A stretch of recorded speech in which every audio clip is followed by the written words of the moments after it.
Introducción. La base fisiológica bioquímica de la resistencia de las plantas al ataque provocado por las bacterias y hongos tienen como relación la biosíntesis de metabolitos secundarios, las cuales son los que están en relación con los procesos de infección. Por otro lado, tenemos que estos cambios químicos ocurren después de aquella infección y estos están asociados con expresiones de mecanismos de defensas que se producen en las plantas, como unas sustancias llamadas fitoalexinas. Por otro lado, tomando en cuenta la importancia de las fitoalexinas desde el punto de vista ecológico, agronómico y fitoquímico, se tiene como fin en esta exposición presentar el papel fundamental que cumplen las fitoalexinas como productos de metabolitos secundarios, factores de regulación, mecanismos de acción y saber el potencial que llegan a presentar en las plantas. Dentro de los antecedentes tenemos los primeros reportes de estos metabolitos fueron descritos por Muller y Borgen en 1995, donde evidenciaron la resistencia de las plantas a enfermedades al visualizar la resistencia de la papa longo Phytophthora infestas causada por la pudrición del compuesto fungitóxico por las plantas hospederas. De estas observaciones surgió la teoría de la presencia de fitoalexinas. Inició por Muller como compuesto producido después de una infección bajo la influencia de dos sistemas metabólicos, donde deben existir la interacción planta-patógeno, o sea, hospedero sería la planta y el huésped del patógeno, para que se dé la producción de las fitoalexinas como se ve en la imagen. La planta, un organismo hospedero, el huésped y la inhibición del patógeno. Y posteriormente, la planta procederá a la producción de fitoalexinas.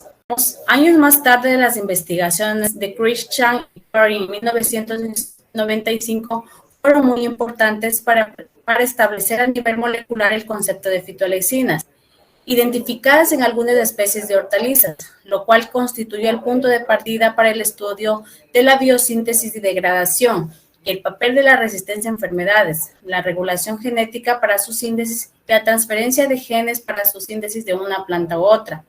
Existen cuestionamientos donde en investigaciones reportan su síntesis como productos de ataque de hongo a menor frecuencia por bacterias. Algunos investigadores sugieren que las fitoalexinas son metabolitos producto del estrés inducido por altos niveles de radiación ultravioleta, heridas, descenso de temperatura o por la aplicación de algún fungicida. Cabe recalcar que para que haya la producción de fitoalexinas debe haber una interacción planta-patógena. Bueno, la síntesis de las fitoalexinas se sintetizan en las células sanas y adyacentes a las células dañadas, como se puede observar en la imagen, en las flechas que se puede visualizar. Se observa en la imagen y se acumulan tanto en el tejido necrótico resistente como susceptible, es decir, se produce un restringimiento en el sitio alrededor o lugar de infección. Son sintetizadas inmediatamente, casi horas después del ataque del patógeno, y son tóxicas para un amplio espectro y bacterias patógenas.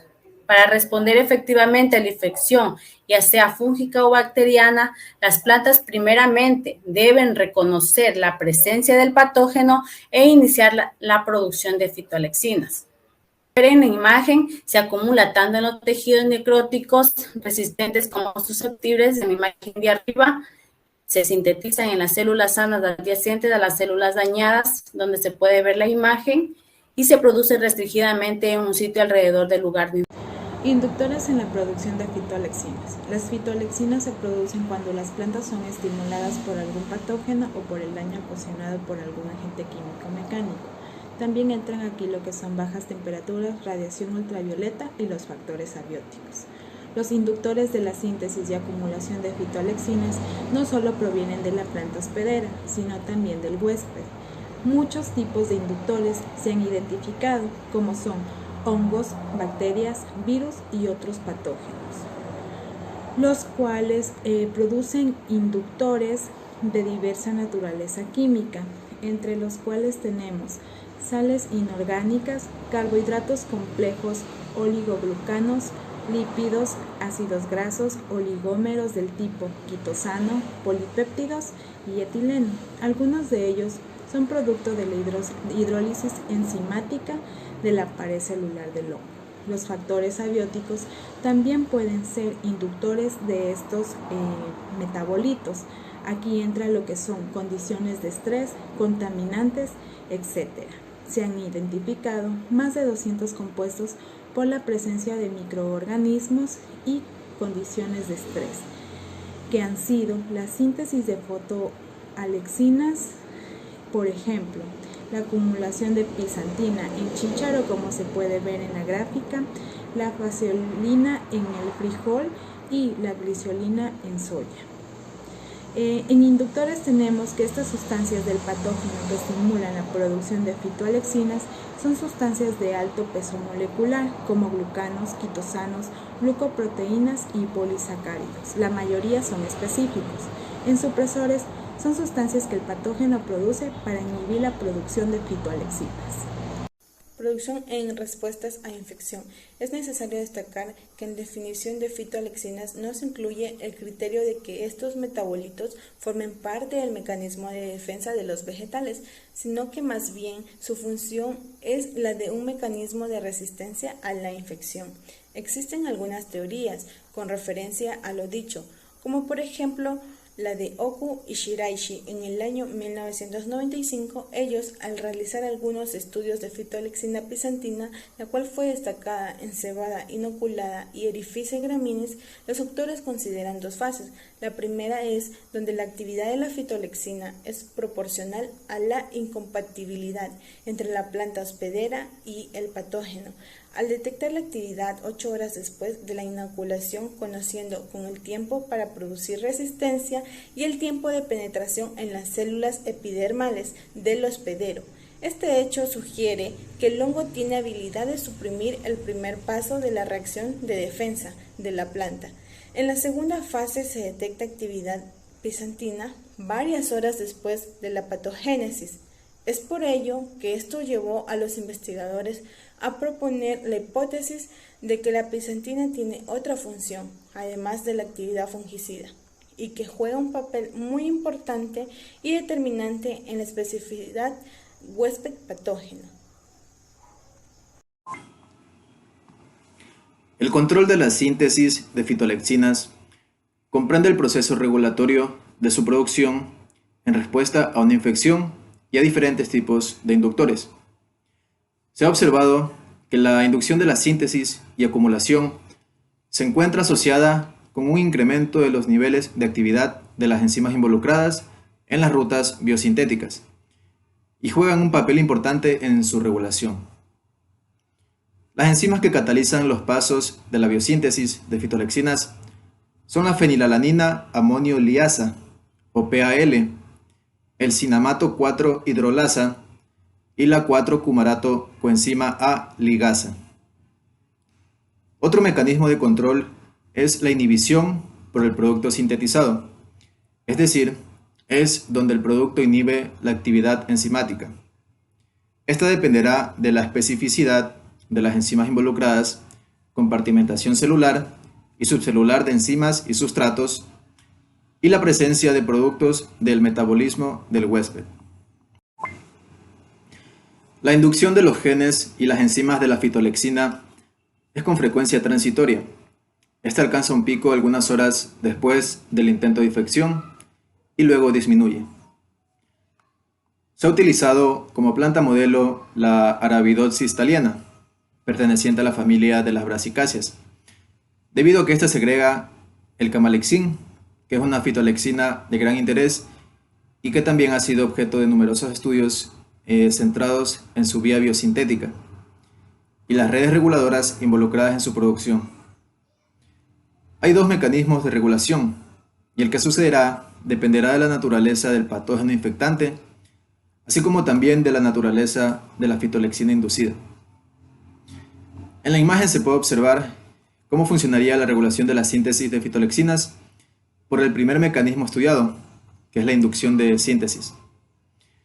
Aquí el ingreso de un patógeno a la célula provocaría que los elicitores del mismo activen una cascada biosintética, la cual se conforma por el receptor, molécula señal, y finalmente se produzca la molécula de la fitoalexina. Aquí podemos ver que su producción se iría acumulando en las células.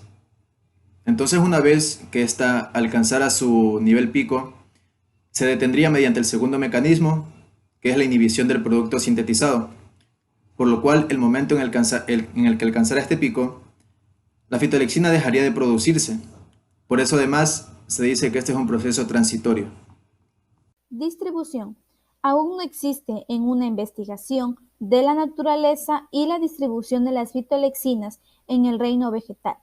Además, se desconoce si se producen universalmente solamente en las plantas superiores. Recientemente se han identificado 16 familias, las cuales están las dicotiledóneas. Pocos reportes existen en las monocotiledóneas y en las gimnospermas, pero en las que sí no hay presencia de datos es en las plantas vasculares. La mayoría de las fitolexinas se han identificado principalmente en las leguminosas y en la solanácea, presentando metabolitos pertenecientes únicamente a 2 o 3, los cuales son de productos naturales. Como ejemplo, se han detectado 2 poliacetilenos, los cuales son falcarinol, falcarindiol, un sesquiterpenoide, el cual es la ricilina. Estos metabolitos fueron presentados en el tomate, Lycopersicum esculentum, de la familia Solanaceae. Biosíntesis de fitoalexinas. Según Reichling, en el año 1999, la mayoría de fitoalexinas identificadas derivan de la ruta biosintética de fenilpropanoides. La secuencia de las reacciones de síntesis y las enzimas involucradas también se encuentran identificadas. Las enzimas que catalizan los pasos son la fenilanina amonio-liasa, cinamato 4-hidrolasa y la 4-curamato coenzima A ligasa. Existen otras coenzimas que se encargan de reacciones específicas, como la hidroxilaciones, metilaciones, más cercanas relación de las enzimas y las rutas metabólicas y una aparente interdependencia en la regulación existente en respuesta a la variación de estímulos, incluyendo la infección, inductores, luz y otros factores ambientales. El conocimiento de las rutas biosintéticas de las fitoalexinas conocidas y las enzimas involucradas conducen el conocimiento de la expresión de una respuesta de la planta hacia la infección por patógenos. Las fitoalexinas constituyen un grupo químicamente heterogéneo de varias clases de productos naturales. Se han identificado cerca de 150 metabolitos distribuidos dentro del grupo de los isoflavonoides, sesquiterpenoides, disterpenoides y poliacetinoides, estibilenos y otros tipos de sustancias. No se descarta la existencia de otras estructuras como fitoalexinas. Conforme avanzan las investigaciones se descubren nuevas sustancias como las recientemente identificadas en avena sativa debido a la infección con Fucsina coronata. Mecanismo de acción. La actividad biológica de las fitolexinas son tóxicas para hongos, bacterias, células de las plantas superiores y animales. Se ha observado que existen diferentes sensibilidad del patógeno a una fitoalexina dada. Considerando una gran diversidad de estructuras, un modo de acción es improbable, pero se cree que interactúan en diferentes sitios, causando una disfunción de la integridad de las membranas. Estas especulaciones se establecen debido a estudios que reportan el modo de acción del glicinol identificado en la soya. Como se puede ver en la imagen, aquí tenemos el glicinol identificado en soya y en el otro lado tenemos una imagen donde se puede ver las enzimas de síntesis, es decir, las fitoalexinas, y en el otro lado las enzimas de degradación, es decir, la degradación de las fitoalexinas. Dentro de la biotecnología, la técnica de cultivo de tejido ha sido una herramienta valiosa para la comprensión de procesos bioquímicos fisiológicos. La adición o exposición de un inductor o elicitor a cultivo de células de suspensión se ha utilizado como estrategia para incrementar la producción de fitoalexinas. Según Eyre, en 1987, la concentración de fitoalexinas depende de los siguientes factores: especificidad del inductor, concentración del elicitador, tiempo de contacto con el inductor, línea celular, estadio de crecimiento con el cultivo en el que fue adicionado el elicitador, concentración y combinación de los fitorreguladores y, por último, de las condiciones ambientales nutricionales del medio de cultivo. Como conclusiones, tenemos protección de las plantas frente a patógenos. Eso nos quiere decir que la función de las fitoalexinas radica en la protección de las plantas frente a patógenos, afectando la integridad de la pared y membrana celular, interrumpiendo su metabolismo o evitando su reproducción. Interacción planta-patógeno. Los investigadores han señalado evidencias, resultados de metabolismos secundarios que justifican que su presencia en la interacción planta-patógeno. Como alternativas, las perspectivas de las fitoalexinas como agroquímicos naturales es relevante debido a que pueden contribuir de manera alternativa en el control y manejo de bacterias y hongos fitopatógenos, así como la protección del ecosistema.